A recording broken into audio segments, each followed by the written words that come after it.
Rikiatou Néné Touré est entré en politique en 2007, principalement pour lutter contre les mutilations génitales féminines. Après un mandat au sein d'un conseil local, dit-elle, son parti politique a refusé de lui accorder un autre siège à 3 reprises. Lors d'une élection pour 2 sièges au conseil municipal, elle a obtenu le deuxième plus grand nombre de voix, mais son parti a mis un homme à sa place après l'élection.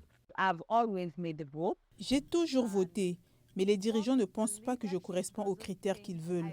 Je suis considérée comme quelqu'un d'inflexible, quelqu'un dont ils pensent qu'elle ne va pas se contenter d'accepter les choses, vous savez. Les militantes sierra-léonaises affirment que ce type de manipulation maintient le nombre de femmes au pouvoir à un bas niveau, même après que le président Julius Maada Bio a signé en janvier la loi sur l'égalité des genres et l'autonomisation des femmes, ou JEWI, qui exige que les femmes occupent 30% de tous les sièges électifs publics et des postes de direction au sein du gouvernement.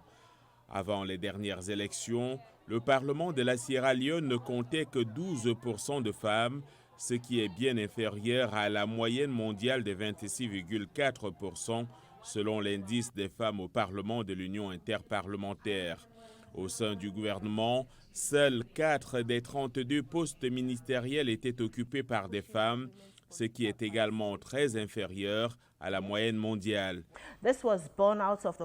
Cela est né du fait que le rapport de la commission Vérité et Réconciliation après la guerre a noté que des groupes entiers étaient exclus de la politique générale et ne savaient pas comment les décisions étaient prises. Et une partie de ces groupes étaient des entités marginalisées telles que les femmes et les jeunes. Depuis la mise en œuvre de la loi GEWI, cette année, des femmes ont été élues à 41 des 135 sièges parlementaires, soit plus du double du nombre de femmes élues lors de la dernière législative.